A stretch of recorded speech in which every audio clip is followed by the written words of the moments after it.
Okay, पहले जो है मैग्नेटिक प्रॉपर्टीज जो है वो वाला चैप्टर। ये सर स्टार्टिंग में मैं बता दीजिए पॉइंट। हाँ बोल रहा हूँ, मैग्नेटिक प्रॉपर्टीज क्या क्या पढ़ना है, पहले पढ़ना है डेफिनेशंस पढ़ना है चीजों का। शादी से बेटर है ना, तुम शांति से अच्छा लगता है। डेफिनेशंस पढ़ना है इन चीजों का। तो स्टार्टिंग किया है magnetic susceptibility,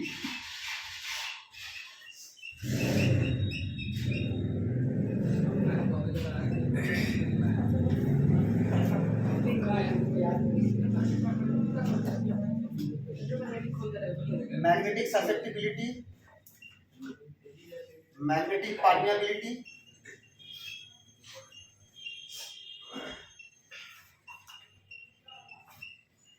magnetic field strength, magnetisation, magnetic susceptibility, magnetic permeability, magnetic intensity of magnetic field,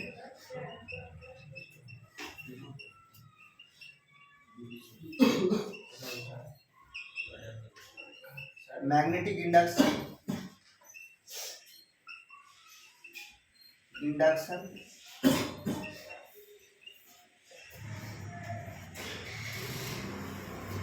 ठीक है जी, ये सब पढ़ना है।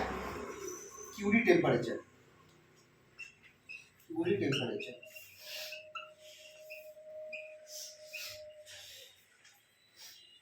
इसके साथ क्यूरी टेम्परेचर, कंपैरिजन पढ़ना है, डायामैग्नेटिक, पैरामैग्नेटिक और फेरोमैग्नेटिक सब्सटेंस।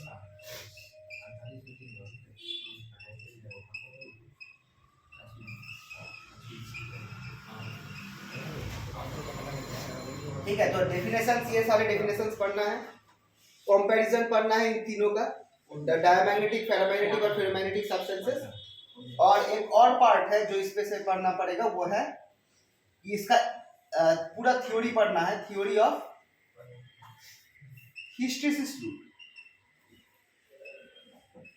ये चीजें इस मैग्नेटिक प्रॉपर्टीज में से इंपॉर्टेंट है, डायरेक्ट क्वेश्चन आता है। What is magnetic susceptibility, what is magnetic permeability, direct question 2 marks का। ये जो है 3 मार्क्स से 5 मार्क्स का आएगा पूरा कंपैरिजन तीनों का। और हिस्टेरिसिस भी एक एक्सप्लेनेशन, हिस्टेरिसिस क्या है उसका एक पूरा एक्सप्लेनेशन हिस्टेरिसिस लूप का, ये भी 5 मार्क्स का आएगा। ये 5 मार्क्स का है, ये 3 से 5 का आता है, और ये सारे 2 मार्क्स के क्वेश्चन है। ठीक है, ये चीजें अगर पढ़ लोगे तो ये चैप्टर कंप्लीट, और कुछ ज्यादा नहीं। सारा डेफिनेशंस, कंपैरिजन पूरा टीबिल करके देखना, वो जो पीडीएफ भेजा है उसमें है, आखिरी पेज में कंपैरिजन है। हिस्टेरिसिस को भी समझाया है क्या है, तुम लोग पढ़ोगे तो समझ जाओगे, मैं यहाँ पे आज समझा दूंगा। और डेफिनेशन जो है इन्हें पढ़ना पड़ेगा। ठीक है, तो मैं एक के बाद एक सबको बोल रहा हूँ।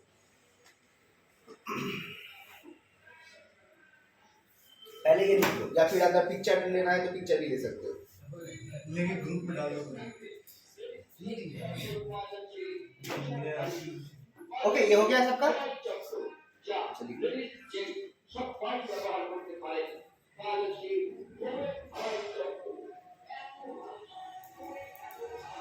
थ्योरी ऑफ हिस्टेरिसिस ना, थ्योरी ऑफ हिस्टेरिसिस, HYSTERESIS,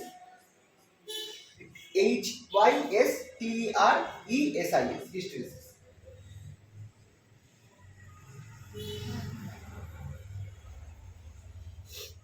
ठीक है, ये वाला पार्ट है।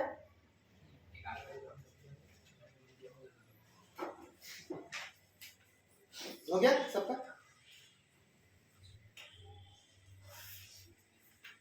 मीटर है, ठीक है, ये वाला मीटर है। और फैराडेज लॉ से क्या पढ़ना है इसके बाद, जो है इलेक्ट्रोमैग्नेटिक इंडक्शन।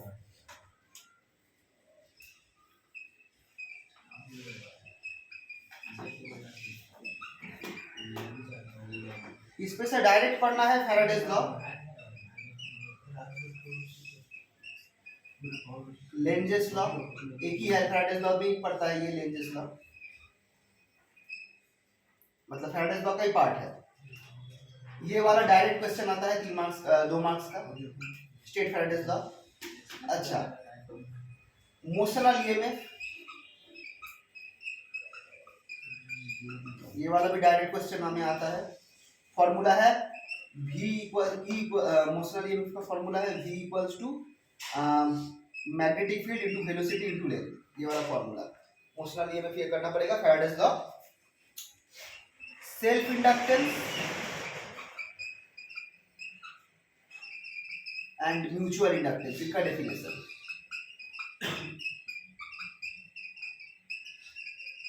इन दोनों का डेफिनेशन 2 मार्क्स का सारा क्वेश्चन है। सेल्फ इंडक्टेंस, म्यूचुअल इंडक्टेंस और एप्लीकेशंस में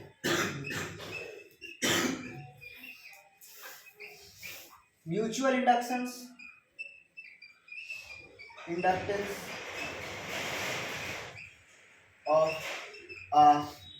of two coaxial solenoids।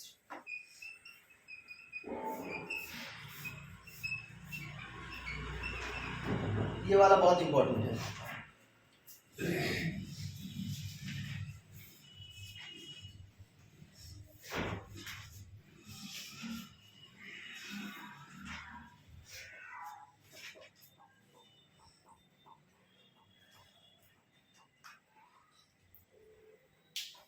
ये वाला 3 से 5 मार्क्स का आता है।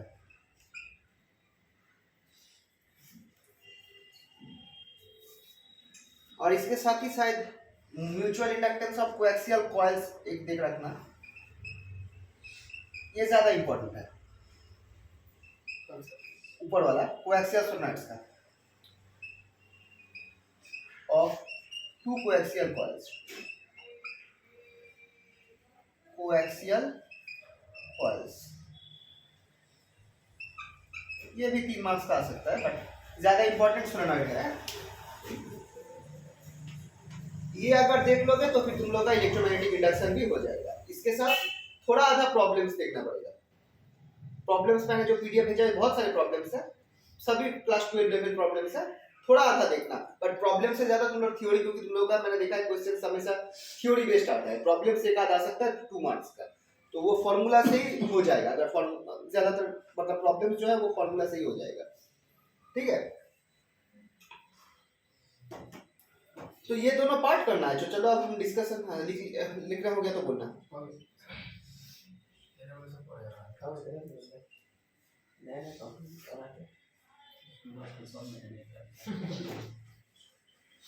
ओके,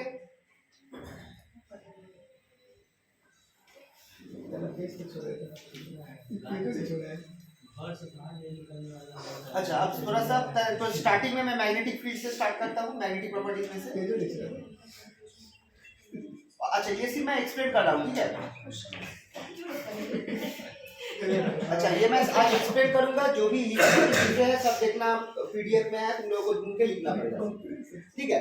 पहला पार्ट है मैग्नेटिक प्रॉपर्टीज। अच्छा सबसे पहले मैं करता हूँ intensity of magnetic field, intensity of magnetic field और मैग्नेटिक फील्ड स्ट्रेंथ।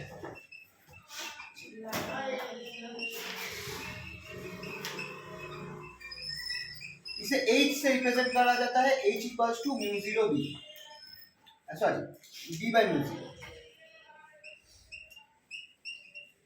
अच्छा यहाँ पे B0 बाय म्यू 0 कर रहा हूँ, ठीक है। B0 is magnetic field in space, magnetic field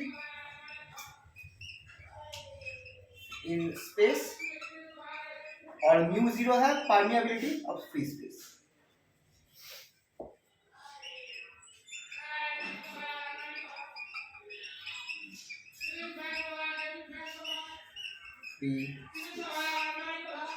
mu 0 का वैल्यू है, mu 0 equals to 4 pi into 10 to the power -7 tesla metre ampere inverse. तो यही डेफिनेशन है। H मैग्नेटिक फील्ड स्टेट या फिर intensity of magnetic field H, ये है magnetic field bye mu 0। हम लोग अब तक मैग्नेटिक फील्ड हमने हर जगह पढ़ा है B, जहाँ पे भी मैग्नेटिक फोर्स था क्या था QVB, Q into V plus B।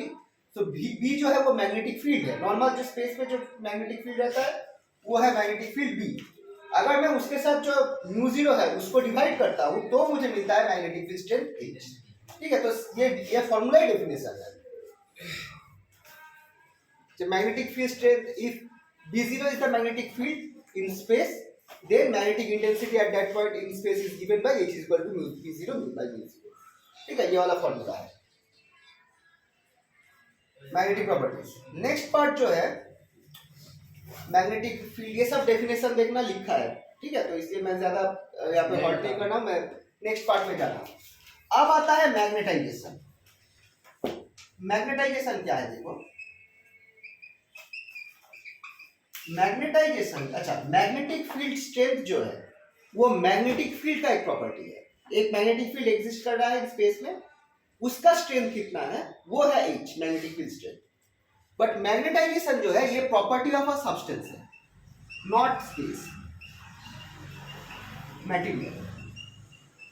ठीक है, मैग्नेटाइजेशन एक मटेरियल का प्रॉपर्टी है। तुम लोगों ने एक मैग्नेटिक फील्ड एग्जिस्ट कर रहा है, वहां पे एक लोहे का टुकड़ा रख दिया है, तो जो मैग्नेटिक फील्ड है उसका स्ट्रेंथ है मैग्नेटिक फील्ड स्ट्रेंथ H, और जो लोहे का टुकड़ा है उसका प्रॉपर्टी है magnetisation. It is a property of the material. Magnetisation क्या होता है, इसको कहते हैं dipole moment per unit volume, magnetic dipole moment per unit volume.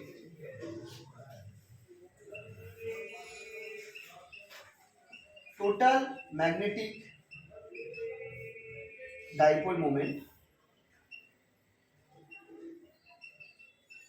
पर यूनिट वॉल्यूम। जिस मटेरियल का मैग्नेट, इसे m से डिफाइन किया जाता है, m, और इसका फॉर्मूला है m इक्वल्स टू नहीं, इसका फॉर्मूला हाँ समेशन ओवर p है dipole moment by v, summation over p where p is the dipole moment, और यहाँ पे स्मॉल m होगा, p तो इलेक्ट्रिक डाइपोल मोमेंट को रिप्रेजेंट करता है, small m is the dipole moment.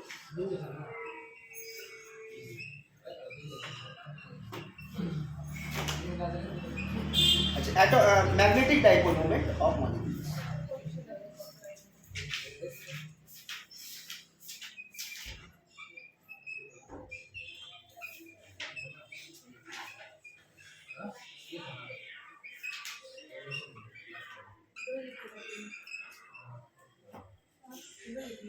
ठीक है, तो ये है मैग्नेटाइजेशन का फॉर्मूला। और अब मैग्नेटाइजेशन होता क्या है, एक मैग्नेटिक मटेरियल में जो मॉलिक्यूल्स है उनका एक मैग्नेटिक डाइपोल, क्योंकि मैंने बोला था कि एक इलेक्ट्रॉन एक सर्कल में अगर रिवॉल्व करेगा तो फिर उसका मतलब उल्टे साइड में करंट मूव करेगा। ठीक है, अगर इलेक्ट्रॉन इस साइड में एक एटम के एक ऑर्बिट में अगर रिवॉल्व करता है तो हम कह सकते हैं कि उल्टे साइड में करंट रन कर रहा है। तो इस करंट के लिए ये जो ऑर्बिट ऑफ इलेक्ट्रॉन है वो एक मैग्नेटिक करंट लूप की तरह काम करेगा, जिसका मैग्नेटिक फील्ड इस साइड होगा। ये देखो मैग्नेटिक फील्ड वाला वो आ गया, लूप कैरिंग करंट। ठीक है, तो एक इलेक्ट्रॉन जिसका रोटेशन हो रहा है विद इन ऑर्बिट, वो ऑर्बिट एक करंट लूप की तरह है और उसमें एक मैग्नेटिज्म आ जाएगा, तो ये एक डाइपोल की तरह बिहेव करेगा, मैग्नेटिक डाइपोल की तरह बिहेव करेगा। तो ऐसे ही एक सॉलिड में जितने भी इलेक्ट्रॉन, जितने भी एटम्स है वो सबके सब का एक डाइपोल मोमेंट है, बट वो डाइपोल मोमेंट जो है रैंडम है। ठीक है, अलग अलग डायरेक्शन में सारे रैंडम, जितने भी डाइपोल्स है सब अलग अलग डायरेक्शन में है। अब क्या होता है, जब हम एक मैग्नेटिक फील्ड देते हैं, अब हम जब एक मैग्नेटिक फील्ड अप्लाई करते हैं तब जितने भी एटम्स है ज्यादा से ज्यादातर एक लाइन में आने की कोशिश करते हैं। इस चीज को हम कहते हैं, तो जब ऐसा होता है तब क्या होता है, इस जो ये सब्सटेंस है उसमें एक मैग्नेटिक इफेक्ट दिखाई देता है, मतलब इसका एक ओवरऑल मैग्नेटिक बिहेवियर आ जाता है, मतलब ये चीज मैग्नेट हो जाता है। जैसा कि लोहे को अगर तुम कोई मैग्नेट के पास रखते हो, उसके बाद हम लोहा क्या करता है, मैग्नेट को अट्रैक्ट करता है। इसका मतलब हुआ कि लोहा भी उस टाइम में मैग्नेट पे कन्वर्ट हो गया है, उस टाइम पे लोहा जो है वो भी मैग्नेट पे कन्वर्ट हो गया है, और ये कन्वर्सन होगा in the direction of magnetic field normal. ठीक है, तो इस चीज को अब एक सब्सटेंस कितना अच्छा मैग्नेटाइज्ड हो सकता है, वो प्रॉपर्टी इस मैग्नेटाइजेशन से आप समझ पाते हैं। लोहे का मैग्नेटाइजेशन बहुत ज्यादा है, इसलिए वो इजीली मैग्नेटाइज्ड हो जाता है। बट कोई और सब्सटेंस अगर होगा जैसे एल्यूमिनियम हुआ या फिर कुछ गोल्ड हुआ, वो लोग अच्छा मैग्नेटाइज नहीं होता है, तो वो लोग अलग तरीके के सब्सटेंस बन जाते हैं, ठीक है। तो मैग्नेटाइजेशन जो है वो एक प्रॉपर्टी है ऑफ द मटेरियल, ठीक है। जिसका ज्यादा मैग्नेटाइजेशन वो उतना अच्छा मैग्नेट बनेगा जब इसे मैग्नेटिक फील्ड में रखा जाएगा। समझ में आ गया? अच्छा, तो ये मैग्नेटाइजेशन और मैग्नेटिक फील्ड स्ट्रेंथ। अब जो इंपॉर्टेंट है वो है परमियाबिलिटी, मैग्नेटिक परमियाबिलिटी।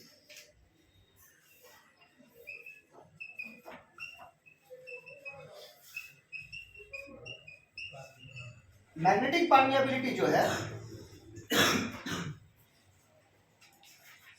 ये भी एक मटेरियल का ही जो मटेरियल है उसका ही एक प्रॉपर्टी है। मैग्नेटिक परमियाबिलिटी जस्ट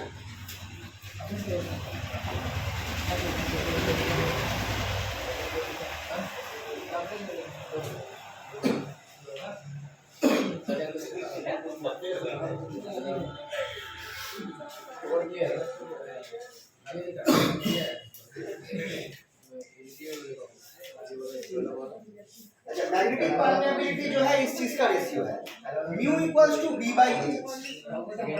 अच्छा, हाँ, मैग्नेटिक परमियाबिलिटी इसका फॉर्मूला है म्यू, ये म्यू किससे रिप्रेजेंट किया जाता है, it is equals to B by H. यानी कोई एक, अच्छा, फ्री स्पेस नहीं है, अगर फ्री, सोचो कि कोई एक सब्सटेंस है, सब्सटेंस पे हम लोगों ने बी मैग्नेटिक फील्ड अप्लाई किया है, बट वहां पे उस सब्सटेंस के कारण जो मैग्नेटिक फील्ड होगा, वो जो मैग्नेटिक फील्ड है वो मैग्नेटिक फील्ड का इंटेंसिटी वो अलग हो सकता है डिपेंडिंग अपॉन द सब्सटेंस। अगर स्पेस में हुआ क्या, जो अगर स्पेस में तुमने मैग्नेटिक फील्ड अप्लाई किया बी, तो फिर तुम्हारा हमेशा फॉर्मूला होगा B equals to mu 0 H. यानी बी बाई एच जो है इन स्पेस, अगर तुमने नॉर्मल फ्री स्पेस या वैक्यूम में इसका किया तो हमें हमेशा तुम्हारा बी बाई एच का जो फॉर्मूला है वो म्यू 0 के समान होगा। म्यू 0 एक कांस्टेंट टर्म है, ठीक है, ये स्पेस का परमियाबिलिटी है। बट अगर इंस्टेड ऑफ स्पेस अगर तुमने पानी में मैग्नेटिक फील्ड अप्लाई किया तो तुम्हारा वैल्यू अलग आएगा, म्यू 0 का अलग वैल्यू आएगा। मतलब तुमने जो मैग्नेटिक फील्ड अप्लाई किया है और उसके कॉरस्पॉन्डिंग तुमने जो मैग्नेटिक फील्ड स्ट्रेंथ जो मिल रहा है, उन दोनों का वैल्यू, उन दोनों का रेशियो जो है वो थोड़ा अलग आएगा। तो ये जो है इसे हम लोग कहते हैं, मतलब अप्लाइड मैग्नेटिक फील्ड और मैग्नेटिक फील्ड स्ट्रेंथ, इन दोनों का, क्योंकि मैग्नेटिक फील्ड जो स्ट्रेंथ जो है वो मैग्नेटाइजेशन से रिलेटेड है, कैसे बोल रहा है, ये रेशियो को हम कहते हैं परमियाबिलिटी। ये मीडियम के ऊपर निर्भर करता है, कौन से मीडियम में मैंने मैग्नेटिक फील्ड अप्लाई किया है और उस मीडियम में मैग्नेटिक फील्ड स्ट्रेंथ कितना होगा। ये सबसे ज्यादा होता है, आई थिंक, नहीं, सबसे कम होता है in case of space. Space में ये रेशियो जो है वो सबसे कम होता है, बट जैसे ही जैसे जितना मैग्नेटिक मटेरियल में हम लोग इसे अप्लाई करेंगे म्यू इंक्रीज होगा, ठीक है, म्यू का वैल्यू इंक्रीज होगा, क्योंकि वहां पे हमें ज्यादा मैग्नेटिक फील्ड अप्लाई करना पड़ेगा to for magnetic field intensity. ठीक है, तो ये मैग्नेटिक परमियाबिलिटी का फॉर्मूला है magnetic applied magnetic field by magnetic field strength in that medium, ठीक है, इसका भी डेफिनेशन आता है। और यूनिट क्या है मैग्नेटिक परमियाबिलिटी का, इसका याद रखना पड़ेगा, SI unit of mu is tesla metre ampere inverse, tesla metre ampere inverse, यह परमियाबिलिटी का यूनिट। नेक्स्ट मैग्नेटिक ससेप्टिबिलिटी, ये ज्यादा इंपॉर्टेंट है।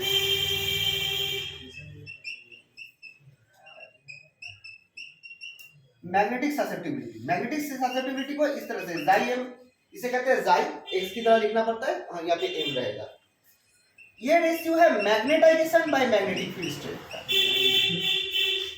मैग्नेटाइजेशन और मैग्नेटिक फील्ड स्ट्रेंथ का रेशियो है ससेप्टिबिलिटी।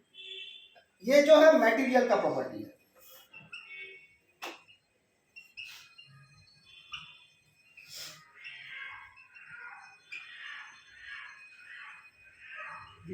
अब जाइम का वैल्यू के हिसाब से हम लोग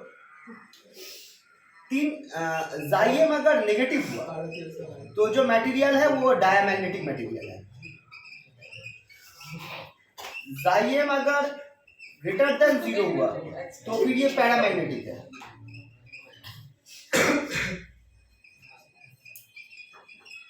और जाइएम अगर वेरी वेरी ग्रेटर देन 0 हुआ, लार्ज वैल्यू, तो फिर जो सब्सटेंस है वो है फेरोमैग्नेटिक। सो यहाँ पे आपने 1 लिखा है सर। कहाँ पे 1 लिखा है? सर 1 नहीं 1 नहीं होगा, वो 0 ही होगा। सो 0 होगा। हाँ 0 होगा, उसे करेक्शन करना पड़ेगा, 1 नहीं होगा, ठीक है। सर नोट्स में देखना 1 लिखा है, 1 नहीं होगा, ये 0 होगा। नोट्स से थोड़ा सा करेक्शन। सर वहाँ पे एम मतलब मैग्नेटिक मोमेंट। नहीं नहीं नहीं, कौन सा है ये? हाँ मैग्नेटाइजेशन, मैग्नेटाइजेशन, ठीक है। जाइम जिसका जाइज जितना अच्छा होगा उससे मैं उतने कम फील्ड अप्लाई करके ज्यादा अच्छा मैग्नेटाइज कर सकता हूँ। सोचो जाइम ज्यादा, इसका वैल्यू बड़ा मतलब क्या? एच का वैल्यू कम, एम का वैल्यू ज्यादा, यानी एक सब्सटेंस को कम फील्ड अप्लाई करके अच्छा मैग्नेटाइज किया जा सकता है, उसका जाइम या फिर ससेप्टिबिलिटी ज्यादा होगा, जैसे कि लोहे का। बट जो मटेरियल वीकली मैग्नेटाइज होता है, मतलब तुम्हें बहुत ज्यादा फील्ड अप्लाई करना पड़ेगा पर भी फिर भी मैग्नेटाइजेशन कम होगा, जैसे एल्यूमिनियम, उसे अगर मैग्नेटाइज करना है तो बहुत ज्यादा हाई फील्ड लगाना पड़ेगा, तब देखेंगे कि नॉर्मली अगर तुम एक मैग्नेट को एल्यूमिनियम के टुकड़े के पास एक मैग्नेट को लेके आओगे तो तुम देखना कि वो अट्रैक्ट नहीं कर रहा है। बट अगर बहुत ही हाई पावरफुल मैग्नेट लेके मतलब हम आए तो तब देखेंगे कि जो एल्यूमिनियम का जो पीस है वो शायद अट्रैक्ट कर जाए। तो यानी हमें बहुत हाई मैग्नेटिक फील्ड अप्लाई करना पड़ रहा है एल्यूमिनियम को अट्रैक्ट करने के लिए या फिर एल्यूमिनियम को मैग्नेटाइज करने के लिए।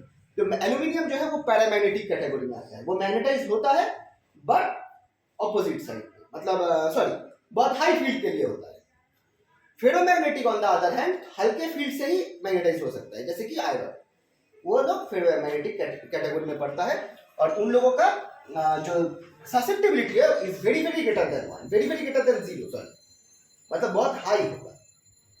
पैरामैग्नेटिक का ग्रेटर पॉजिटिव होगा बट लो होगा, और डायमैग्नेटिक का will be negative, this is important. One होना चाहिए। हाँ क्या? 0 की जगह 1 होना चाहिए। नहीं नहीं नहीं, 0 ही होगा। Positive but can be less than 1, positive हो सकता है बट 1 से कम हो सकता है, 0.01 हो सकता है, पॉजिटिव हुआ बट 1 से कम। और डायमैग्नेटिक का नेगेटिव होगा less than 0, this is important, diamagnetic it will be less than 0। अब नॉर्मली होता क्या है, देखो ये मैं जब कोई मैग्नेटिक, ये सब क्लास 12 का सब कॉन्सेप्ट है। अगर मैं एक सब्सटेंस को मैं हाई मैग्नेटिक फील्ड में रखा, यहाँ पे साउथ पोल है, सॉरी यहाँ पे नॉर्थ पोल है और यहाँ पे साउथ पोल है, तो फिर मैग्नेटिक फील्ड ऐसे जाएगा, राइट? देखो यहाँ पे एक बड़ा मैग्नेट मैंने यूज किया है, यहाँ पे मैग्नेट का नॉर्थ पोल है और यहाँ पे मैग्नेट का साउथ पोल है, बड़ा साइज हॉर्सशू मैग्नेट साइज मैंने यूज किया है। और यहाँ पे मैंने एक मटेरियल को, कोई भी एक मटेरियल को मैंने यहाँ पे रखा है, तब होगा क्या, ये अगर ये पैरामैग्नेटिक या फिर फेरोमैग्नेटिक मटेरियल हुआ तो इसमें भी यहाँ पे नॉर्थ और यहाँ पे साउथ तैयार होगा, मतलब it will become magnetised in the direction of the magnetic field. Magnetic field जो है यहाँ से एंटर होगा और यहाँ से एग्जिस्ट होगा। और अगर ये सब्सटेंस मैग्नेटाइज्ड हो गया तो इसका भी एक अपना मैग्नेटिक फील्ड क्रिएट होगा जो ऐसे मैग्नेट की तरह मूव करेगा। आप तो बोले साउथ से नॉर्थ जाता है, साउथ, नॉर्थ से साउथ, मैग्नेटिक फील्ड हमेशा नॉर्थ से निकलता है, साउथ में घुसता है। और किसी भी मैग्नेट के लिए नॉर्थ से निकल रहा है तो इस तरह से सोलेनॉइडल फॉर्म में मूव करता है। तो उस दिन भी यही बात बोले थे अर्थ के लिए। अर्थ के लिए, अरे ये तो अर्थ की बात नहीं हो रही है, तो मैग्नेट की बात हो रही है ना। अर्थ का मैंने बोला था कि अर्थ का उल्टा है, मतलब अर्थ का जो एक्चुअल साउथ नॉर्थ पोल है वहाँ पे जो अर्थ का मैग्नेट है उसका साउथ उस साइड में है। यहाँ पे भी अगर हम मेन मैग्नेट का मतलब जो हॉर्सशू मैग्नेट उसके हिसाब से देखें तो फिर तो पांडे जैसा बोल रहा वैसे ही होगा। मतलब अगर मेन वो जो हॉर्सशू मैग्नेट, नहीं नहीं उस तरह से मत सोचो, मैं ये हॉर्सशू मैग्नेट है ही नहीं, सोचो कि दो अलग अलग मैग्नेट्स है, एक साइड में मैग्नेट का नॉर्थ पोल है, दूसरे साइड में बड़े मैग्नेट का साउथ पोल है, मैंने हमने इसे फिक्स करके रखा है। अब मैग्नेटिक फील्ड क्या होता है, नॉर्थ से निकलता है साउथ में जाके खत्म टर्मिनेट होता है। तो यही हो रहा है यहाँ पे। मैं यहाँ पे बोलना चाहता हूँ कि एक बड़ा मैग्नेटिक फील्ड है और यहाँ पे मैंने एक आयरन पीस रख दिया है। तो अब क्या होगा, या ये जो आयरन पीस है ये भी मैग्नेटाइज होगा in the direction of the field. Field का डायरेक्शन कहाँ है, यहाँ पे इधर जा रहा है, तो इसका भी जो मैग्नेटिक फील्ड होगा वो भी इधर जाएगा, यानी यहाँ पे नॉर्थ क्रिएट होगा, यहाँ पे साउथ क्रिएट होगा। पर हम लोग जानते हैं किसी भी मैग्नेट का जो मैग्नेटिक फील्ड है तो इस तरह से रोटेट करता है, ठीक है, नॉर्थ से निकल के साउथ में जाता है, इसलिए कहते हैं सोलेनॉइडल, इसे हम कहते हैं सोलेनॉइडल फील्ड्स। तो इस तरह से क्या होगा, ये जो मैग्नेट जब मैग्नेटाइज हो गया तो इस मैग्नेटाइज का भी जो इस मैग्नेट का भी जो मैग्नेटिक फील्ड है ये इस तरह से रोटेट कर रहा है। अब यहाँ पे एक है ये बड़ा मैग्नेट जो है उसका मैग्नेटिक फील्ड है, और ये जो आयरन या फिर जो टुकड़ा है ये जो मैग्नेटाइज हो गया है उसका अपना मैग्नेटिक फील्ड है डॉटेड लाइन से। ये दोनों क्या होगा, ये दोनों मर्ज हो जाएंगे। अब ऊपर की पार्ट में हम लोग देखेंगे तो देखो यहाँ पे जो बड़ा मैग्नेट है उसका फील्ड इधर जा रहा है, बट इस मैग्नेट का जो मैग्नेटिक फील्ड क्रिएट हुआ है वो उल्टा जा रहा है। बट इनसाइड मैग्नेट का फील्ड इसका भी और इसका भी सेम साइड में है। तो फिर ये जो इन जनरल मैग्नेटिक फील्ड होगा, देखना पिक्चर मैंने पीडीएफ में दिया है, इन जनरल जो मैग्नेटिक फील्ड होगा वो फाइनल इस फॉर्म में आ जाएगा, यहां से निकल के ऐसा होके यहाँ पे फील्ड थोड़ा कम होगा पर ज्यादा से ज्यादा फील्ड यहां से जाएगा।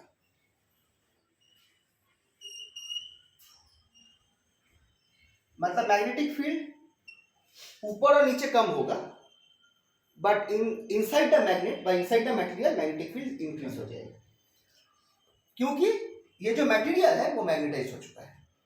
तो ये जो नया मैग्नेटिक फील्ड है इसको हम बी बोल रहे हैं, जिसे हम कहते हैं मैग्नेटिक इंडक्शन। अब यहाँ पे हम लोगों ने पहले बी को नॉर्मल B0 को ही हम लोग बी बोल रहे थे, मतलब स्पेस पे जो मैग्नेटिक फील्ड है उसी को हम लोग मैग्नेटिक फील्ड बोल रहे हैं। पर जब मैग्नेटिक इंडक्शन आएगा वो उसे भी हम बी टर्म ही कहेंगे, बी टर्म ही देंगे। बट ये रिप्रेजेंट कर रहा है कि अगर मैंने कोई मैग्नेटिक प्रॉपर्टीज, कोई मैग्नेटिक मटेरियल के पास मैग्नेटिक फील्ड अप्लाई किया है तो फिर उसका जो कॉम्बाइन, मतलब ये मैग्नेटिक मटेरियल मैग्नेटाइज हो रहा है, उसका अपना मैग्नेटिक फील्ड प्लस जो actual magnetic applied magnetic field है, दोनों का कॉम्बाइंड जो मैग्नेटिक फील्ड होगा उसे हम बोलेंगे मैग्नेटिक इंडक्शन। तो मैग्नेटिक इंडक्शन में एक मैग्नेटिक मटेरियल का एग्जिस्टेंस है, ठीक है। इसलिए इसका जो फॉर्मूला है मैग्नेटिक इंडक्शन का वो ये होगा μ0h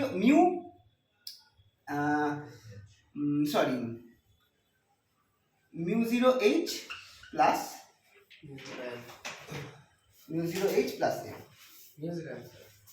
ना म्यू0 जस्ट ए मिनट, हाँ sorry μ0h plus μ0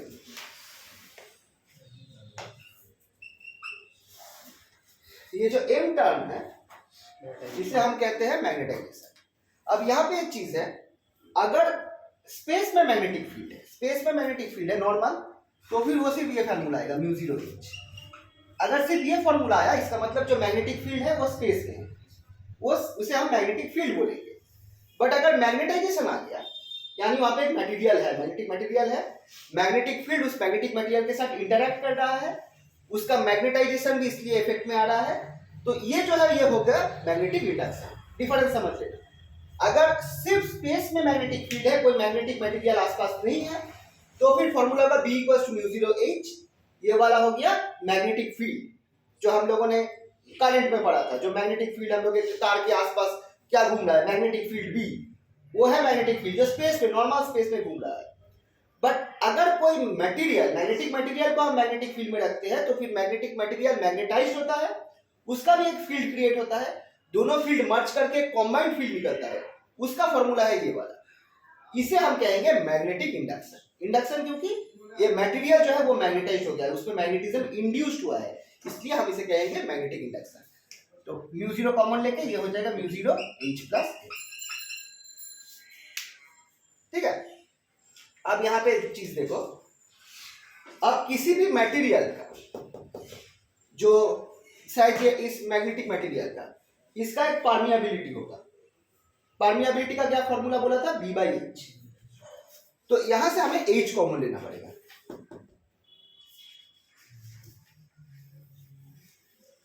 permeability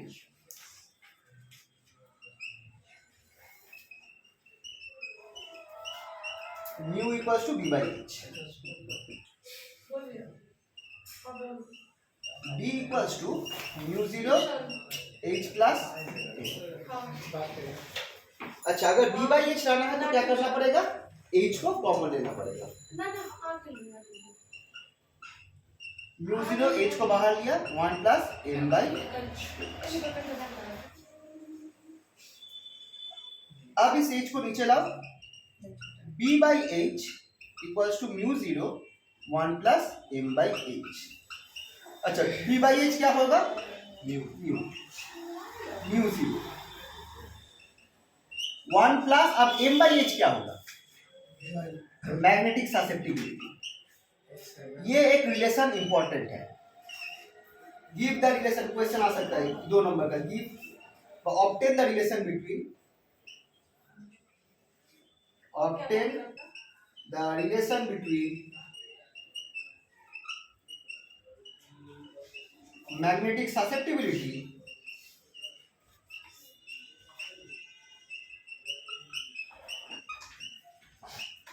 and magnetic permeability। इसी का क्वेश्चन सर। हाँ,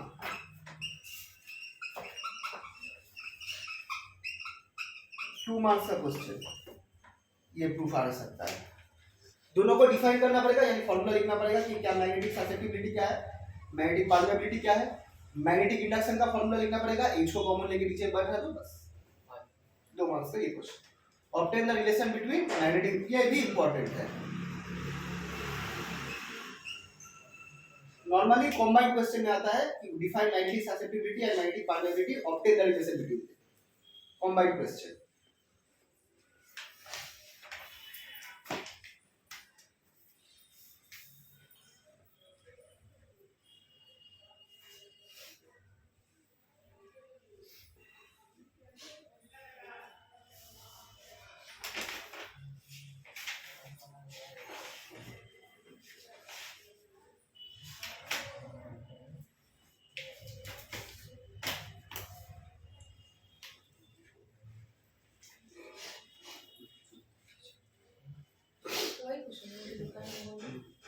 ऑब्टेन द रिलेशन बिटवीन, हो गया सबका। अच्छा, एक और चीज, relative permeability, relative permeability, this is called mu R, mu R equals to mu by mu zero, ये हो जाएगा 1 प्लस 5। अच्छा, ये जो रेशियो है, ये जो रेशियो है इसे हम कहते हैं रिलेटिव परमेबिलिटी। म्यू आर जो है वो है mu by mu zero, mu है normal permeability of a material, mu zero है परमेबिलिटी ऑफ फ्री स्पेस। तो किसी भी मटेरियल का एक रिलेटिव परमेबिलिटी, ये भी काफी तरह से परमिटिविटी की तरह होता है। रिलेटिव परमिटिविटी होता है ना, जिसे डायरेक्टिव कांस्टेंट कहते हैं, वो ई बाई जीरो, वैसे यहाँ पे रिलेटिव परमेबिलिटी होगा म्यू बाई म्यू जीरो। और इस फॉर्मूला से अगर चेक करेंगे तो देखिए निकलेगा relative permittivity equals to 1 by size.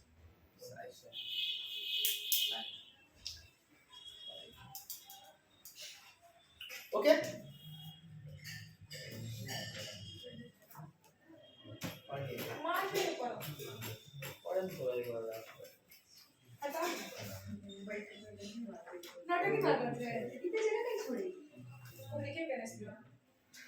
हो गया।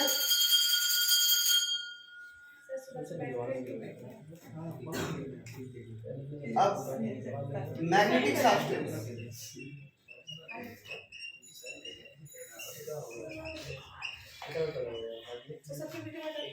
डाया, पैरा, फेरो,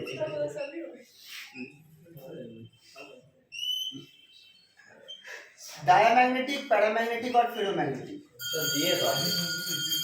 इसका कंपैरिजन बहुत इंपॉर्टेंट है, आ सकता है 3 मार्क्स का। हाँ, এটা পিডিএফ এ দেওয়া হচ্ছে, একদম ফুল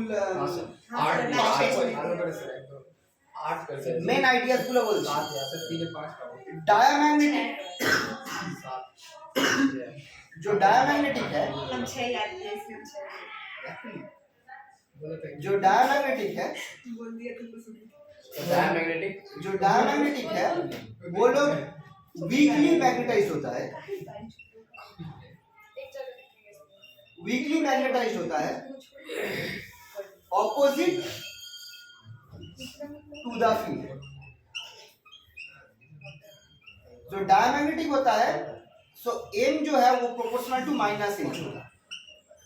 एम जो है मैग्नेटाइजेशन है वो एच के साथ इनवर्सली प्रोपोर्शनल होता है। इसका क्या मतलब है बोल रहा हूँ। सर इन्वर्सली के लिए आप वहाँ पे माइनस लगा रहे हैं हाँ हाँ इनवर्स तो नहीं सॉरी 1/8 एच के नेगेटिव के साथ मतलब ऑपोजिट डायरेक्शन में होता है, नॉट इनवर्स, ऑपोजिट डायरेक्शन में होता है। यानी अगर मैंने यानी अगर ये जो मैग्नेटिक फील्ड है और यहाँ पे जो मैंने डायमैग्नेटिक मटेरियल रखा है, ये जो मैग्नेटाइज होगा ना इसका नॉर्थ पोल यहाँ पे होगा और साउथ पोल यहाँ पे होगा, ऑपोजिटली मैग्नेटाइज होगा।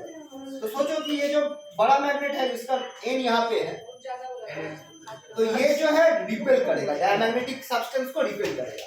यानी बट इसके लिए भी एक बहुत ही हाई मैग्नेटिक मतलब फील्ड जरूरी है क्योंकि ये वीकली मैग्नेटाइज होता है। जैसे कि कोई भी नॉर्मल सब्सटेंस जो है वो सब जो है वो डायमैग्नेटिक में पड़ता है। लेकिन सर जैसे कि पानी जो है वो भी डायमैग्नेटिक है। अगर हम लोग बहुत हाई मैग्नेटिक फील्ड अप्लाई कर सकते हैं ना तो पानी को हम लोग स्पेस में नेविगेट कर सकते हैं क्योंकि वो चीज हर साइड से मतलब उसे पुश करेगा पानी। वाटर इज ऑल्सो डायमैग्नेटिक, ठीक है। डायमैग्नेटिक का मतलब हुआ कि अगर हम मैग्नेटिक फील्ड अप्लाई करेंगे तो उसके ऑपोजिट डायरेक्शन में जिस नॉर्मली जो आयरन जिस डायरेक्शन में मैग्नेटाइज होता है जो मैंने इससे पहले दिखाया था, ये ऑपोजिट डायरेक्शन में मैग्नेटाइज होगा, मतलब इसका नॉर्थ साइड यहाँ पे होगा, ठीक है। और ये जो है इसका मैग्नेटिक फील्ड को कैंसिल करने की कोशिश करेगा।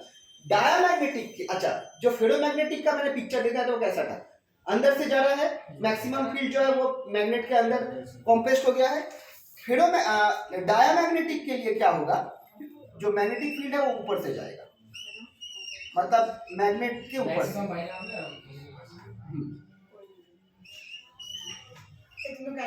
ऐसा होगा, ठीक है। डायमैग्नेटिक के लिए तो इसे हम कहते हैं वीकली मैग्नेटाइज्ड, ठीक है। डायमैग्नेटिक का जो जाई होगा जो कि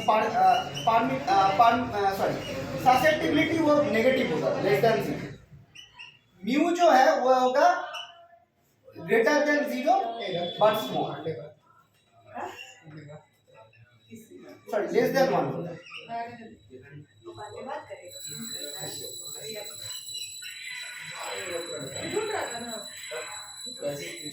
और जाइएम जो है वो temperature is independent of temperature, ये वाला इंपॉर्टेंट है।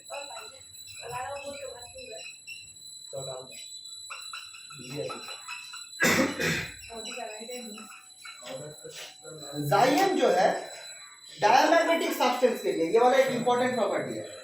डायमैग्नेटिक सब्सटेंस का जो जाइएम है, जो ससेप्टिबिलिटी है, वो टेम्परेचर इंडिपेंडेंट है, टेम्परेचर के ऊपर डिपेंडेंट नहीं है, ठीक है। अब आते हैं पैरामैग्नेटिक, ये भी वीकली मैग्नेटाइज्ड होगा। सर मतलब सब कुछ बेकार है सर डायमैग्नेटिक का, टेम्परेचर मतलब ये इंडिपेंडेंट मैग्नेटिक प्रॉपर्टी से 0 है, मैग्नेटाइजेशन भी उसका खराब है, सब कुछ खराब ये भी वीकली मैग्नेटाइज्ड होता है but in direction of field, बेकार है सर। यानी ये भी मैग्नेटाइज किया जा सकता है फील्ड के डायरेक्शन, मतलब फेरोमैग्नेटिक की तरह ही है, ये भी फेरोमैग्नेटिक की तरह ही सेम डायरेक्शन में मैग्नेटाइज होगा, डायमैग्नेटिक की तरह नहीं होगा। बट इसे मैग्नेटाइज करने के लिए बहुत ज्यादा हाई मैग्नेटिक फील्ड की जरूरत पड़ेगी, ठीक है। ये भी मेटल है जैसे एल्यूमिनियम, उसे भी मैग्नेटाइज किया जा सकता है, अट्रैक्ट किया जा सकता है, बट हमें क्या लगेगा, बहुत हाई फील्ड लगेगा। इसका जो परमिएबिलिटी है, सॉरी ससेप्टिबिलिटी है, वो पॉजिटिव है बट स्मॉल है, पॉजिटिव बट स्मॉल। और इसका जो म्यू है वो ग्रेटर देन 1 है बट फिर भी स्मॉल। और इसका जो जाइएम है यानी ससेप्टिबिलिटी वो इनवर्सली प्रोपोर्शनल टू टेम्परेचर है, यानी जितना ज्यादा टेम्परेचर इंक्रीज करेगा उसका जो ससेप्टिबिलिटी वो कम होगा, यानी वो और मतलब उसका मैग्नेटिक इफेक्ट भी और कम होता जाएगा, मतलब उसे और ज्यादा फील्ड लगेगा मैग्नेटाइज करने की। ठीक है, मतलब उसका मैग्नेटाइजेशन कम होता जाएगा। अगर उसे मैग्नेटाइज किया जा सकता है, अगर हमने टेम्परेचर बढ़ा दिया तो उसे और मैग्नेटाइज करना मुश्किल हो जाएगा। ठीक है, उसकी मैग्नेटिक प्रॉपर्टी कम होगा। ठीक है, जाइम is inversely proportional to temperature. Sir आप बार बार एल्युमिनियम बोल, कॉपर जिंक कहा जाएगा sir? Copper I think para में ही पड़ता है, कॉपर आई थिंक, और जिंक में भी फेरो, निकल कोबाल्ट आयरन स्टील ये सब है फेरोमैग्नेटिक। कॉपर में भी पैरामैग्नेटिक है।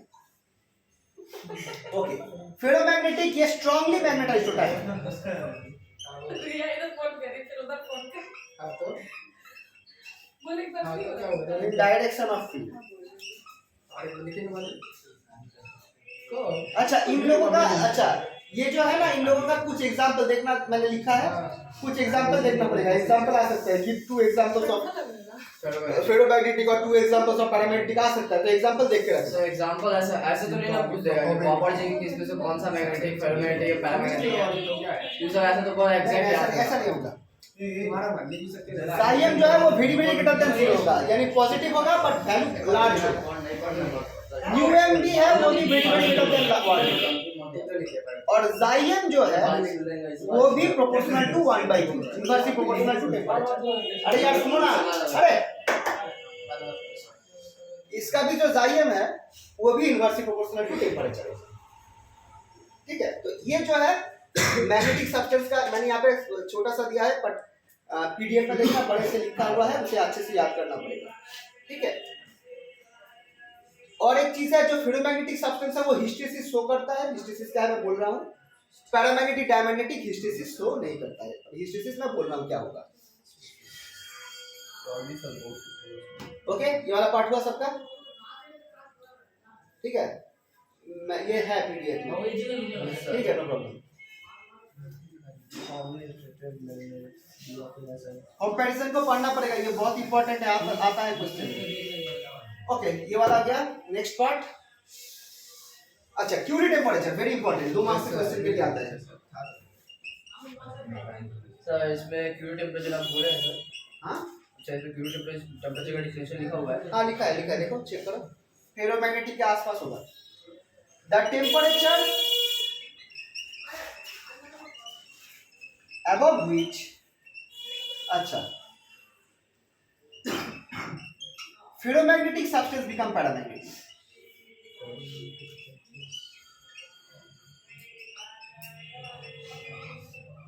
Becomes paramagnetic.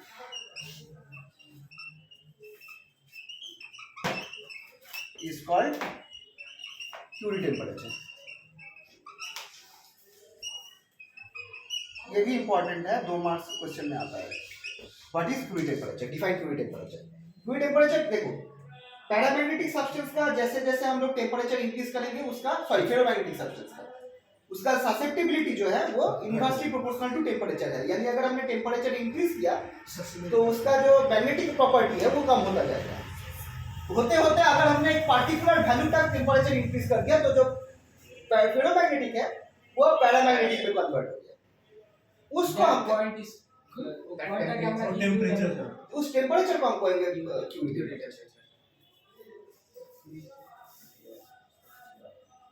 सर ওই টেম্পারেচার আলাদা আলাদা সাবস্টেন্স আলাদা হবে। It is property of the material, अलग अलग सब्सटेंस के लिए अलग अलग टेम्परेचर होगा। Curie temperature will be different for different materials. Iron के लिए मे बी समथिंग लाइक 900 और 800 डिग्री सेल्सियस। 800 हाँ, आयरन बहुत अच्छा मैग्नेटिक प्रॉपर्टी है। ओके, क्यूरी टेम्परेचर हो गया। अब आ रहा है ये पार्ट भी बहुत ही इंपॉर्टेंट है जिसे हम कहते हैं हिस्टेरिसिस।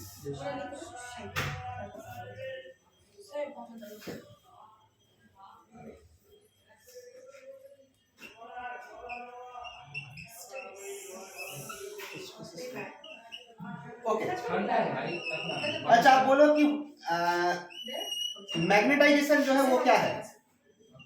मैग्नेटाइजेशन है प्रॉपर्टी कि एक मटेरियल को कितना अच्छा मैग्नेटाइज किया जा सकता है। और H है जो मैग्नेटिक फील्ड को अप्लाई करके हम सब्सटेंस को मैग्नेटाइज बना रहे हैं।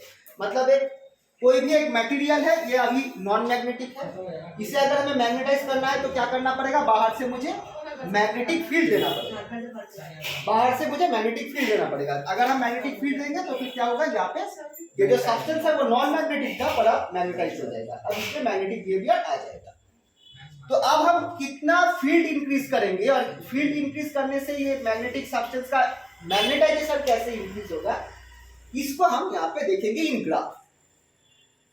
एक ऐसा मटेरियल है जिस मटेरियल को मैंने हम लोगों ने, अच्छा ये पूरा लिखा हुआ है थ्योरी की फॉर्म में, उसे अच्छे से पढ़ना, इसको एक्सप्लेन करने, व्हाट इज हिस्टेरिसिस, ये एक्सप्लेनेशन आता है, ठीक है। और इसमें से छोटा छोटा कुछ डेफिनेशन भी आएगा, वो भी बोल रहा हूँ। तो हो क्या रहा है, देखो ध्यान से सुनना। पहला जो है वो मटेरियल है, ये हम लोग, ये एक फेरोमैग्नेटिक मटेरियल है, फेरोमैग्नेटिक मटेरियल है। ये मटेरियल आज तक कभी मैग्नेटिक फील्ड में था नहीं, ठीक है, एकदम नॉर्मल। अब हमने पहली बार हमने यहाँ पे, अच्छा जब तक ये सब्सटेंस जो है फेरोमैग्नेटिक सब्सटेंस, ये मतलब किसी फील्ड में नहीं था, इसका कोई मैग्नेटाइजेशन नहीं था। इसका मैग्नेटाइजेशन यानी स्टार्टिंग पॉइंट में होगा 0, स्टार्टिंग में इसका मैग्नेटाइजेशन होगा 0, एकदम स्टार्टिंग। फिर हमने एक फील्ड अप्लाई किया H फील्ड, अरे सुनो ना थोड़ा सा, फील्ड अप्लाई किया H, ठीक है। अब जैसे जैसे हम फील्ड को इंक्रीज करेंगे, ये जो सब्सटेंस है वो ज्यादा से ज्यादा मैग्नेटाइज होता रहेगा, यानी इसका मैग्नेटिज्म इंक्रीज होगा। ये S फॉर्म में इसका एक मैग्नेटाइजेशन इंक्रीज होगा टिल एक वैल्यू H1 फील्ड में जब हम पहुंच जाएंगे, तब ये जो सब्सटेंस है वो कंप्लीटली मैग्नेटाइज होगा। इसका मैग्नेटाइजेशन को हम करेंगे MS, इसको कहते हैं सैचुरेशन मैग्नेटाइजेशन। MS को हम कहते हैं सैचुरेशन यानी मैग्नेटाइजेशन। ये है maximum value of magnetization of a substance, maximum value of magnetization of a substance. जहां तक हम इसे कोई भी सब्सटेंस को मैक्सिमम, उससे ज्यादा तो नहीं कर सकते हैं ना, तो मैक्सिमम जो उसका मैग्नेटाइजेशन का वैल्यू है वो MS, ठीक है। हुआ। अब क्या होगा, अब जब हमने इसे मैग्नेटाइज कंप्लीटली कर दिया है, अब हम क्या कर रहे हैं, इस फील्ड को हम डिक्रीज कर रहे हैं, इस फील्ड को जो है हम डिक्रीज कर रहे हैं, वैल्यू को कम कर रहे हैं। तो फिर क्या होना चाहिए, इसे वापस यहाँ पे से जाके 0 होना चाहिए मैग्नेटाइजेशन को, बट वैसा नहीं होगा। जब तुम एक सब्सटेंस को पहली बार फील्ड में लाके कंप्लीटली मैग्नेटाइज कर दोगे, उसके बाद धीरे धीरे अगर तुमने इस फील्ड को कम करके 0 बनाया, तब देखा जाएगा कि मैग्नेटाइज जो सब्सटेंस का मैग्नेटाइजेशन है वो इस पाथ को फॉलो नहीं कर रहा है, बल्कि वो उसका वैल्यू भी इस ऐसा एक पाथ फॉलो कर रहा है। और जब फील्ड को 0 हो जा रहा है, जब ये जो फील्ड है ये जब कंप्लीटली 0 हो गया, तब भी जो सब्सटेंस है वो मैग्नेटाइज्ड रहेगा। फील्ड जब कंप्लीटली 0 हो गया, उसके बाद भी देखा जाएगा कि जो सब्सटेंस है वो मैग्नेटाइज्ड रह गया। इस वैल्यू को हम बोलेंगे MR। ये प्रॉपर्टी है, ये दिखाई जाता है, मतलब हम देखते हैं ऐसा क्यों होता है। আরে এটা একটা প্রপার্টি, আচ্ছা এটা হচ্ছে কি, এটার কারণ অনেক আছে কমপ্লেক্স। ব্যাপারটা হচ্ছে যে ডাইপোলস গুলো তো আলাদা আলাদা রয়েছে, ডাইপোলস গুলো ইলেকট্রিক ফিল্ড থেকে এক সাইড হয়ে গেছে, এরপর যখন তুমি ম্যাগনেটিক ফিল্ড কমাচ্ছ, এবার ডাইপোলস গুলো আর আগের অবস্থায় যেতে চাইছে, কিন্তু এবার ডাইপোল গুলো আগের অবস্থায় যেতে গেলে তার হিট লাগে। এবার তুমি একবার ওকে নিয়ে এসেছো, এবার ও অত সহজেই ও ব্যাক করতে চাইছে। তাই জন্য যখন তুমি ম্যাগনেটিক ফিল্ড অফ করে দিলে, তখনও অনেকগুলো ডাইপোলস, কিছু কিছু হয়তো র্যান্ডমলি চলে গেছে, কিন্তু অনেকগুলো ডাইপোলস এই একই দিকে রয়ে গেছে, তার ফলে ম্যাগনেটাইজেশন দিকে যাবে। अच्छा सर, हम लोग सुने हैं ना कि बहुत सारा ऐसा मेटल है या फिर वो लोगों को फील्ड से निकाल दो तो उनका मेटल उनकी प्रॉपर्टी खत्म हो जाता है, तो उसके लिए तो हिस्टेरिसिस फॉलो नहीं होगा। हाँ, उसके लिए नहीं होगा, मतलब ये बट यहाँ पे मैग्नेटाइजेशन रिमेट, हाँ परमानेंट मैग्नेटाइजेशन एक आ गया, यानी तुम सब्सटेंस को मैग्नेटिक फील्ड में रखा, उसके बाद जब निकाला वो मैग्नेट बन गया।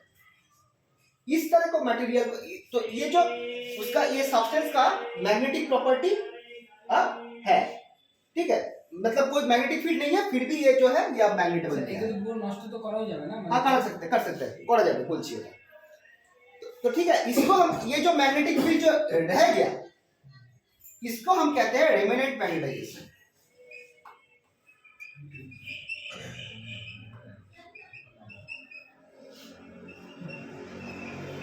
मैग्नेटाइजेशन एम आर, यानी एक बार कंप्लीटली मैग्नेटाइज करने के बाद हम अगर फील्ड जीरो करते हैं तब हम देखते हैं कि सब्सटेंस फिर भी मैग्नेटाइज्ड रह गया है।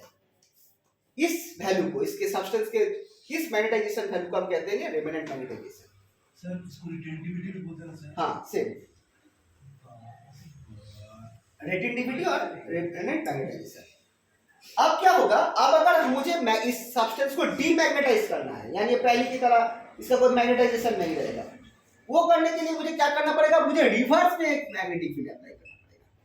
पहले के जो डायरेक्शन था उसके ऑपोजिट डायरेक्शन में एक मैग्नेटिक फील्ड अप्लाई करना पड़ेगा। तो रिवर्स में मैग्नेटिक फील्ड अप्लाई करना, यानी आप देखो नेगेटिव एज पे हम लोग जाएंगे इस साइड।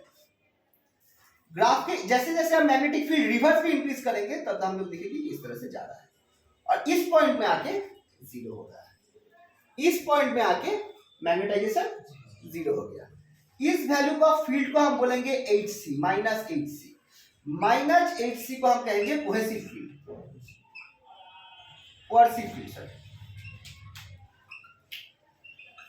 माइनस HC को हम बोलेंगे कोहेसिव फील्ड, यानी एक मैग्नेटाइज सब्सटेंस को डीमैग्नेटाइज करने के लिए मुझे रिवर्स में जितना फील्ड लगाना पड़ेगा उसको हम कहेंगे कोहेसिव फील्ड HC। সব আছে পুরো লেখা আছে, দেখো এই পিডিএফটা, এটাকে ভালো করে আমার এক্সপ্লেন করা আছে একই পিকচারকে 4-5 বার রেখে। তারপর কি হবে, अब अगर हम लोग फिर रिवर्स में फील्ड इंक्रीज करते रहे, ये तो जीरो हो गया। अब रिवर्स में यानी इस साइड में फिर ऑपोजिट डायरेक्शन में फिर से ये मैग्नेटाइज्ड होगा, यानी ऑपोजिट डायरेक्शन में जाके ये सैचुरेशन, ये होगा माइनस H1। ख्याल करो, प्लस H1 में इस साइड में सैचुरेशन हुआ था, माइनस H1 में इस साइड में सैचुरेशन, ठीक है, यहां पे जाके सैचुरेशन। अब अगर हम माइनस H1 से फिर से अब इस फील्ड को रिवर्स करके प्लस H1 में लेके आए, तब हम देखेंगे कि अब ये इस तरह का एक पाथ फॉलो हो रहा है। तो ये वाला पाथ जो था जीरो से शुरू हुआ था, वो तब हुआ था जब अगर हम लोग सब्सटेंस को पहली बार मैग्नेटाइज कर रहे, तब वो जीरो से मैग्नेटाइज हुआ। उसके बाद से जितनी बार भी तुम उसे मैग्नेटाइज करो या फिर डीमैग्नेटाइज करो, ये इस तरह का एक लूप फॉलो करेगा। इसको हम कहते हैं, इस लूप को हम कहते हैं हिस्टैरिसीस।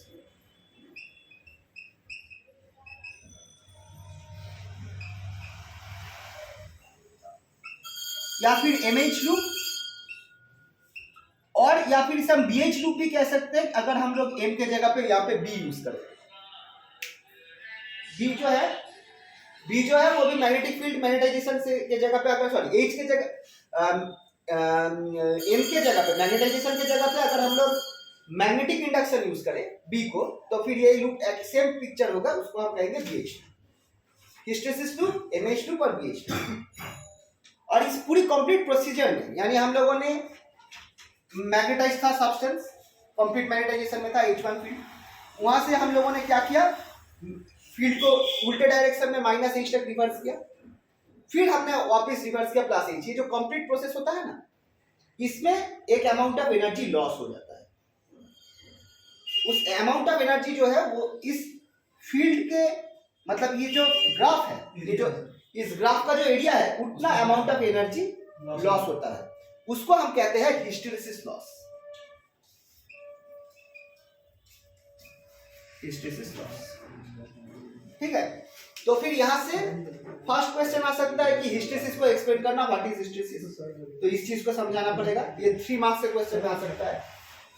रेमनेंट मैग्नेटाइजेशन और कोहेसिव फील्ड क्या है, ये क्वेश्चन हो सकता है, ये 2 मार्क्स में आता है, 1+1 2। रेमनेंट मैग्नेटाइजेशन क्या है और कोहेसिव फील्ड क्या है, और व्हाट इज हिस्टैरिसीस लॉस, ये भी 2 मार्क्स में आ सकता है, ठीक है। हिस्टैरिसीस समझ में आया क्या, वो बहुत इंपॉर्टेंट है, ये हिस्टैरिसीस सबसे ज्यादा इंपॉर्टेंट पार्ट है। यहाँ से एक क्वेश्चन आने को मिला, 10 मार्क्स में एक क्वेश्चन यहाँ से एक्सपेक्ट कर सकते हो। और हाँ, डायमैग्नेटिक पैरामैग्नेटिक प्लस हिस्टैरिसीस मिला के एक क्वेश्चन आ सकता है, ठीक है।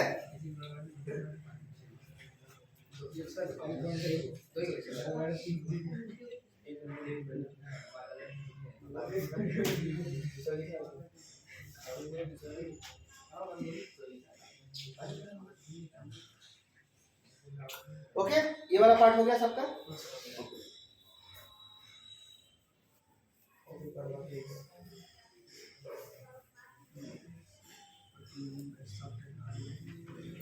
अब फैराडेज लॉज ऑफ मोशन।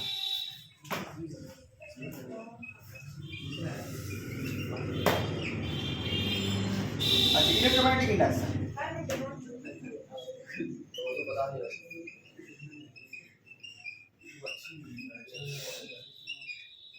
अच्छा, इलेक्ट्रोमैग्नेटिक इंडक्शन क्या है? सपोज एक कॉइल है, एक वायर का कॉइल है और उसमें तुमने गैल्वेनोमीटर अटैच कर दिया है। गैल्वेनोमीटर का काम क्या है बोल सकते हो? करंट, सर्किट में करंट है या नहीं ये मेजर करेगा। अगर करंट फ्लो करेगा तो फिर गैल्वेनोमीटर एक दूसरे साइड में झुकेगा, तो गैल्वेनोमीटर चलेगा। अब अगर हम एक मैग्नेट को, अच्छा आपने तो बोल ही नहीं सर गैल्वेनोमीटर। हां এটা আমাদের টপিকে নেই তো। ना टॉपिक नहीं, सब्जेक्ट बने सिलेबस में गैल्वेनोमीटर का भी पढ़ा। एक नॉर्थ और साउथ पोल अगर मैग्नेट को हम यहाँ पे लेके जाएंगे, जब तक हम मैग्नेट को इस कॉइल के पास मूव करा रहे हैं, हम लोग देखेंगे कि एक पार्टिकुलर साइड में करंट फ्लो हो रहा है और एक साइड में मैग्नेट डिफ्लेक्ट कर रहा है। और अगर हम इसी मैग्नेट को उल्टे साइड में, हम लोग रिवर्स साइड में मोशन कर रहे हैं, तब हम देखेंगे कि मैग्नेट जो गैल्वेनोमीटर का डिफ्लेक्शन है वो चेंज हो गया, तब डायरेक्शन चेंज हो गया। तो ऐसा क्यों हो रहा है? जब हम, तो इस चीज को ये एक्सपेरिमेंटली देखा गया था, ठीक है, पहले इस चीज को एक्सपेरिमेंटली देखा गया था, उसके बाद इसको फैराडे ने अपना 2 लॉज इसमें ऐड किया।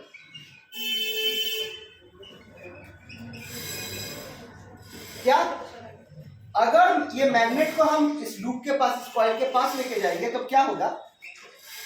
जो यहां से जो मैग्नेटिक फील्ड निकल रहे हैं, मैग्नेट से जो मैग्नेटिक फील्ड निकल रहा है, उसका जो फ्लक्स है, फ्लक्स यानी number of magnetic fields per unit area, वो जैसे जैसे हम इस मैग्नेट को पास लाएंगे, इस लूप के चारों ओर जो मैग्नेटिक फील्ड के लाइंस है उसका अमाउंट इंक्रीज होगा, उसका जो अमाउंट है वो इंक्रीज होगा। यानी जो मैग्नेटिक फ्लक्स है वो टाइम के साथ साथ इंक्रीज हो रहा है या फिर चेंज हो रहा है। जब मैग्नेटिक फ्लक्स, अब यहाँ पे एक चीज है, अगर तुमने इसे मूव कराना छोड़ दिया, अगर मैग्नेट को तुम यहाँ पे आके स्टॉप हो गए, तब देखोगे कि कोई करंट फ्लो नहीं हो रहा है। ओनली जब तुम्हारा जो मैग्नेट है वो मोशन में है, जब मूव करा रहे हो, तभी तुम देख रहे हो कि करंट जो है वो फ्लो हो रहा है। यानी जब तक ये मैग्नेटिक फ्लक्स चेंज हो रहा है, तब तक सर्किट में करंट डेवलप हो रहा है, जनरेट हो रहा है। करंट डेवलप हो रहा है, इसका मतलब हम बोल सकते हैं कि इस सर्किट में ईएमएफ आ गया है, क्योंकि इलेक्ट्रोमोटिव फोर्स, क्योंकि करंट जाने के लिए ईएमएफ या फिर एक पोटेंशियल डिफरेंस चाहिए।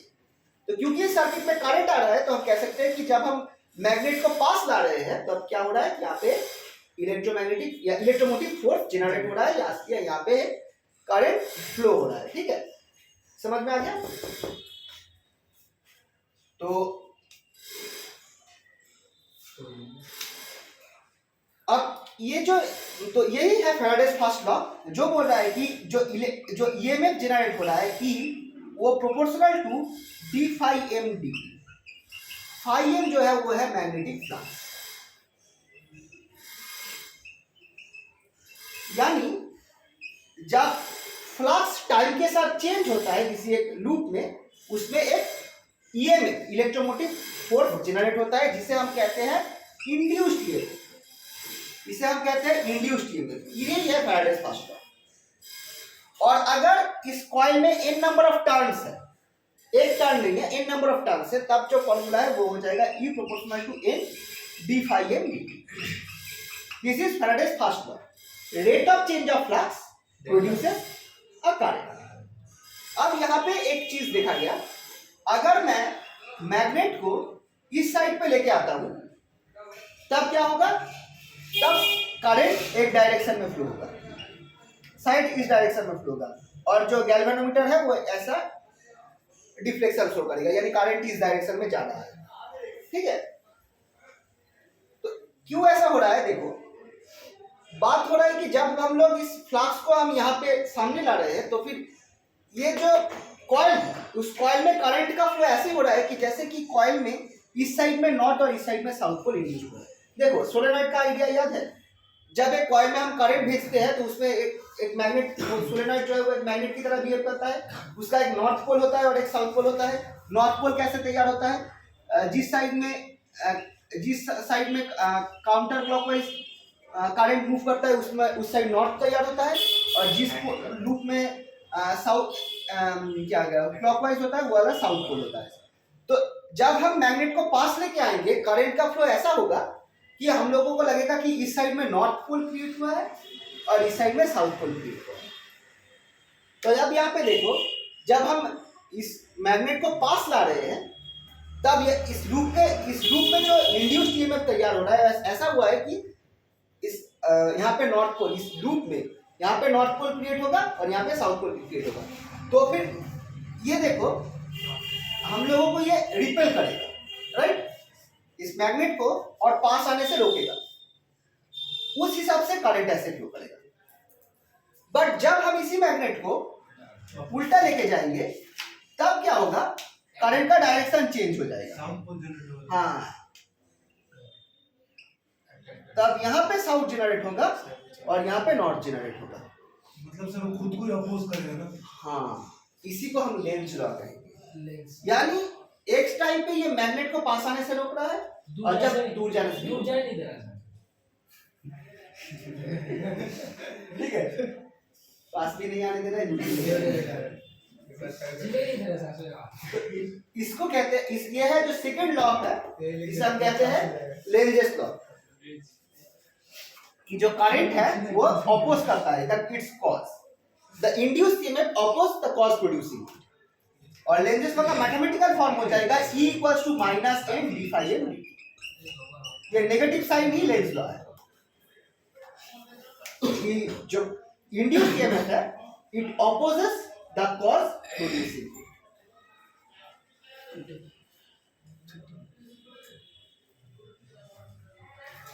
Lenz's law,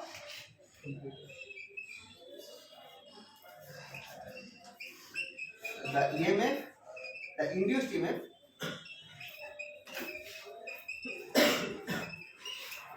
opposes the cause producing.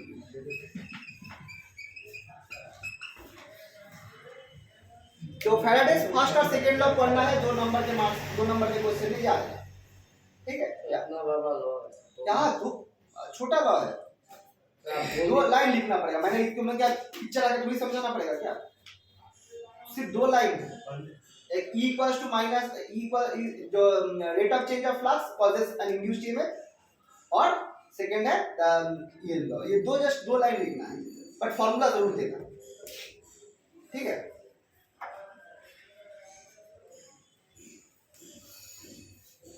Next motional EMF.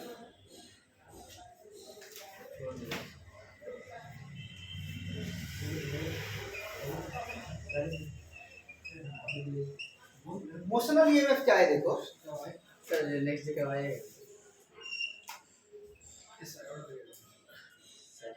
এটা করে ছেড়ে দেবো। मोशनल ईएमएफ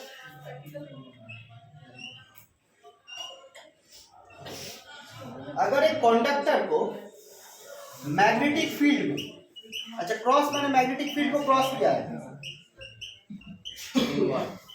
यानी मैग्नेटिक फील्ड कौन से डायरेक्शन में है? Inward sir. इनवर्ड, ठीक है? और ये जो कंडक्टर है, ये कंडक्टर है, कोई आयरन हो या कुछ भी हो, इसे हम इस साइड में v वेलोसिटी से लेके जा रहे हैं, मैग्नेटिक फील्ड में मूव करा रहे हैं। तो अब यहाँ पे एक इलेक्ट्रॉन होगा, एक इलेक्ट्रॉन होगा,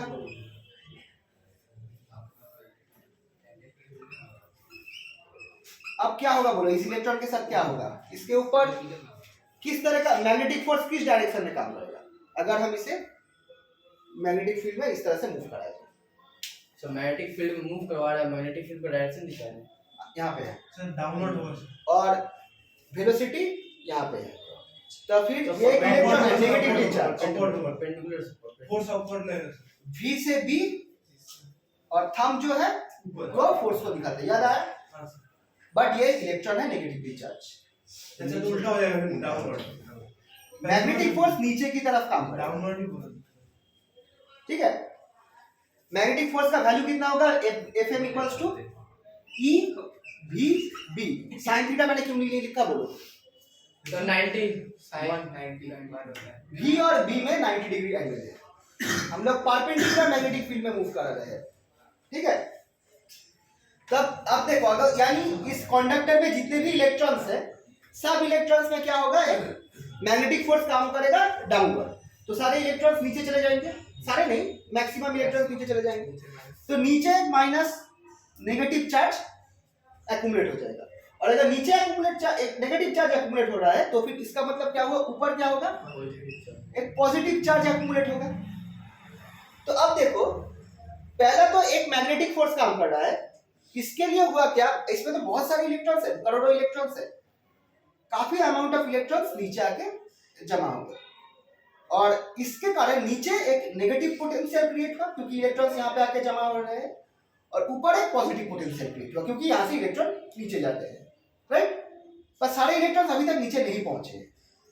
तब क्या होगा? क्योंकि यहाँ पे एक पॉजिटिव है, यहाँ पे नेगेटिव है, यहाँ पे एक इलेक्ट्रिक फील्ड क्रिएट होगा। इलेक्ट्रिक फील्ड का डायरेक्शन पॉजिटिव से नेगेटिव साइड में, राइट। एक देखो, जब भी एक पॉजिटिव चार्ज कहीं पे होता है और नेगेटिव चार्ज होता है, तो नेगेटिव और पॉजिटिव में क्या होता है? एक इलेक्ट्रोस्टैटिक फील्ड आ जाता है। तो ऊपर पॉजिटिव है, नीचे नेगेटिव है, तो एक इलेक्ट्रिक फील्ड इस डायरेक्शन में क्रिएट हुआ। ओके, इलेक्ट्रिक फील्ड क्रिएट होगा तो अब क्या होगा? तब जो इलेक्ट्रॉन है, ये जो इलेक्ट्रॉन, एक इलेक्ट्रॉन शायद मिडिल में, एक नहीं, यहाँ पे काफी इलेक्ट्रॉन अभी भी मिडिल में है, वो नीचे जाने की कोशिश कर रहे हैं, उनके ऊपर Fm फोर्स आ रहा है, काम कर रहा है, जो मैग्नेटिक फोर्स है। अब इस इलेक्ट्रॉन में कौन सा फोर्स काम करेगा?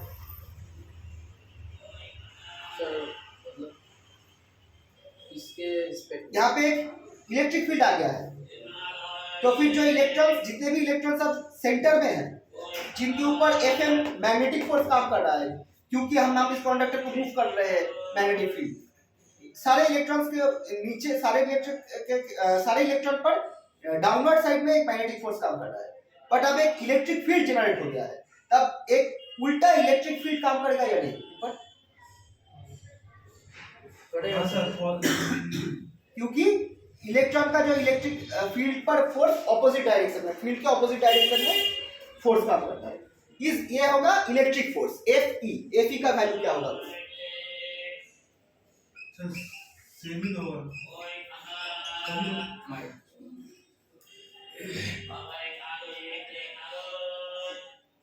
इलेक्ट्रिक, अगर मैंने E इलेक्ट्रिक फील्ड क्रिएट हुआ है, तो फिर Fe होगा E electronic charge into capital E, जो कि इलेक्ट्रिक फील्ड है, ठीक है।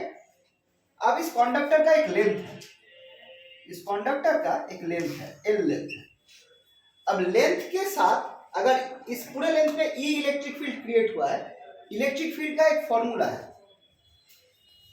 इलेक्ट्रिक फील्ड का एक फॉर्मूला है, that is E equals to minus dV/dx, और यहां से हम लिख सकते हैं E equals to V/L। Minus को हम निकाल देते हैं, तो फिर E equals to V/L। V जो है, इसे हम कहेंगे पोटेंशियल डिफरेंस, V है पोटेंशियल डिफरेंस। तो फिर E को हम V से रिप्लेस कर सकते हैं, पहले हम यहाँ पे लिख सकते हैं Fe जो है वो होगा E V/L, L है length of the conductor, okay. अब देखो क्या हो रहा है, जब इक्विलिब्रियम अचीव होगा तब क्या होगा?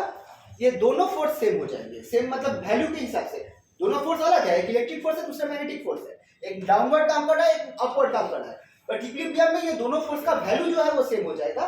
तब ये जो सेंटर में जितने भी इलेक्ट्रॉन्स है, सेंटर नहीं, यहाँ पे आसपास जितने भी इलेक्ट्रॉन्स है, ना वो लोग ऊपर जा पाएंगे ना वो लोग नीचे जा पाएंगे, क्योंकि ये दोनों फोर्स सेम हो गया। बट कुछ इलेक्ट्रॉन नीचे आ चुके हैं, नीचे पॉजिटिव चार्ज क्रिएट हो चुका है, नेगेटिव चार्ज क्रिएट हो चुका है, ऊपर है पॉजिटिव चार्ज क्रिएट हो चुका है, यानी इक्विलिब्रियम तक यहाँ पे एक पॉजिटिव पोटेंशियल क्रिएट हो गया है, यहाँ पे एक नेगेटिव पोटेंशियल क्रिएट हो गया है, यानी कि ये जो कंडक्टर है उसके ऊपर और नीचे एक पोटेंशियल डिफरेंस क्रिएट हो गया है, इसी को हम कहते हैं मोशनल ईएमएफ। समझ में आ गया?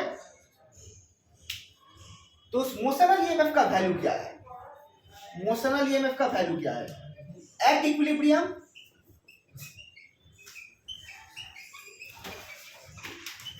Fe equals to Fm, Fe का वैल्यू लिखो, E इक्वल्स टू Fm का वैल्यू E V, E का जगह पे V बाई L कर दो, E स्मॉल v B, यहाँ से देखो कैपिटल V पोटेंशियल डिफरेंस का वैल्यू क्या निकल रहा है, B स्मॉल v L, ये वाला फॉर्मूला मैंने कहा था स्टार्टिंग में मोशनल ईएमएफ का।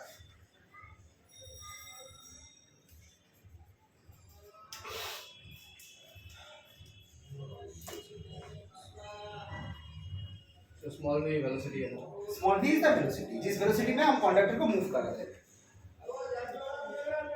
तो जब भी किसी कंडक्टर को मैग्नेटिक फील्ड में v वेलोसिटी, जिस कंडक्टर का लेंथ l है, उसे हम अगर किसी मैग्नेटिक फील्ड b में v वेलोसिटी के साथ मूव करेंगे, मैग्नेटिक फील्ड ऑब्वियसली उन लोग का मोशन मैग्नेटिक फील्ड के साथ परपेंडिकुलर होगा, तब जो पोटेंशियल डिफरेंस उस कंडक्टर के ऊपर और नीचे क्रिएट होगा, उसका वैल्यू ये है v इक्वल्स टू vva। इसी v को हम कहते हैं मोशनल ईएमएफ। ठीक है, ओके। जो बाकी है म्यूचुअल और सेल्फ इंडक्टेंस वो देखते हैं, और इलेक्ट्रोमैग्नेटिक थ्योरी मतलब इस फ्राइडे के नेक्स्ट फ्राइडे। ठीक है, तो वो हो जाएगा तो सारी कंप्लीट। उसके बोल रहे थे कि सरफेस इंटीग्रेशन, हाँ हाँ हाँ वो वाला बाकी है। ठीक है, वो वाला भी करा देंगे, करा देंगे। सरफेस इंटीग्रल ज्यादा लगेगा नहीं, तुम लोग का जो है स्टोक्स थ्योरम और मील थ्योरम पर, स्टोक्स थ्योरम और गॉसेस थ्योरम पढ़ना पड़ेगा, और जो वॉल्यूम इंटीग्रल है वो ज्यादा करना पड़ेगा। सरफेस इंटीग्रल इतना आता नहीं। नाली कुछ मालूम मत वेक्टर जितना हुआ है उससे तुम लोग का कुछ क्वेश्चंस आ जाए। ओके, करिए